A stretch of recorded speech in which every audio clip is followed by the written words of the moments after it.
ಈಗ ನನ್ನ ಹೆಂಡ್ತಿಗೆ ಏನೋ 2,000 ಕೊಟ್ಬಿಟ್ರು, ರೇಷನ್ ಏನೋ ಒಂದು 10 kg ಜಾಸ್ತಿ ಕೊಟ್ಬಿಟ್ರು. ಯಾಕೆ 10 kg ರೇಷನು, 10 kg ರೇಷನ್ಗೆ ಎಷ್ಟಾಗ್ಬಿಡುತ್ತಪ್ಪ? ಹಬ್ಬ ಅಂದರೆ ಒಂದು 1,000 ಆಗ್ಬಿಡುತ್ತಾ?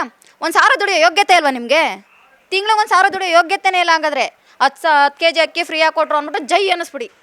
2,000 ರೂಪಾಯಿ ದುಡಿಯೋ ಯೋಗ್ಯತೆ ಇಲ್ಲ. ಹಾಗಾದ್ರೆ ಮನೇಲಿರೋ ಹೆಣ್ಮಕ್ಳಿಗೆ 2,000 ರೂಪಾಯಿ ದುಡಿಯೋ ಯೋಗ್ಯತೆ ಇಲ್ಲ. ನೀವು ಕೂಡ 2,000 ರೂಪಾಯಿಂದನೇ ನಮ್ಮ ಮನೆ ಸಂಸಾರ ನಡೀತಾ ಇದೆ. 1 kg ಹೂವು ಕಟ್ಕೊಂಡು ದಿನಕ್ಕೆ 50 ರೂಪಾಯಿ 100 ರೂಪಾಯಿ ಬರ್ತಿದೆ. ಅಲ್ಲೇ ಆಯಿತು ಸ್ವಾಮಿ 4,000. ಮೈ ಬಾಕ್ಸ್ ಕೆಲಸ ಮಾಡಿದ್ರೆ ಡಬಲ್ ಪೇಮೆಂಟ್ ಬರ್ತದಲ್ಲ. 2,000 ತಗೊಂಡೇನು ರಾಜ್ಯ ಕಟ್ತಾರೆ? ಅದು ಯಾವಳು ಹಾಕಿದ್ದಾಳೆ, ಹಸು ತಗೊಂಡೆ, ಟೀ ಅಂಗಡಿ ಇಟ್ಕೊಂಡೆ.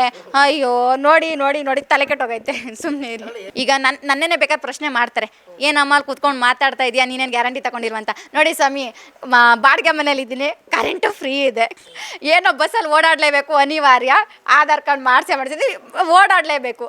2,000 ರೂಪಾಯಿ ದುಡ್ಡು ಅಂತ ನಾವು ಮಾಡಿಸ್ಕೊಂಡಿಲ್ಲ ಸ್ವಾಮಿ, ನಮ್ಗೆ ಅವಶ್ಯಕತೆ ಇಲ್ಲ. ಈ 2,000 ರೂಪಾಯಿಗೋಸ್ಕರ ನಾನು ಮಾಡ್ತಾ ಕೂತ್ಕೊಂಡ್ರೆ ಇಷ್ಟು ಉದ್ದ ಭಾಷಣ ಬಿದ್ದವಳೆ ಹೋಗ್ಬಿಟ್ಟು ಅವಳೇನು ತಗೊತಾ ಇಲ್ವಾ? ಸೊ ನನ್ನ ಪ್ರಶ್ನೆ ಮಾಡ್ತಾರ ಮಾಡಲ್ವ?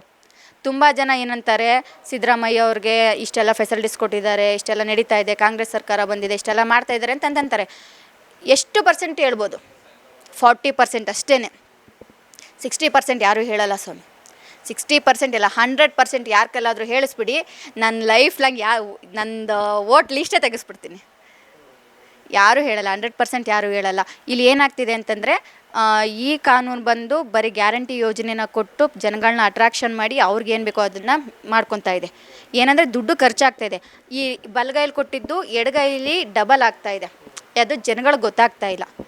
ಜನಗಳಿಗೆ ಗೊತ್ತಾಗಬೇಕು ಅಂತಂದರೆ, ಈಗ ಕೆಲವೊಂದಷ್ಟು ಜನ ಸಿಟಿಲಿರೋರು ಗೊತ್ತಾಗ್ತಾಯಿದೆ, ಹಳ್ಳಿಲಿರೋರು ಗೊತ್ತಾಗ್ತಾ ಇಲ್ಲ. ಹಳ್ಳಿಲಿ ಏನಂತಂದರೆ ಮಾಮೂಲಿ ಅದೇ ಉಪ್ಸಾರು ಅದೇ ಮುದ್ದೆ.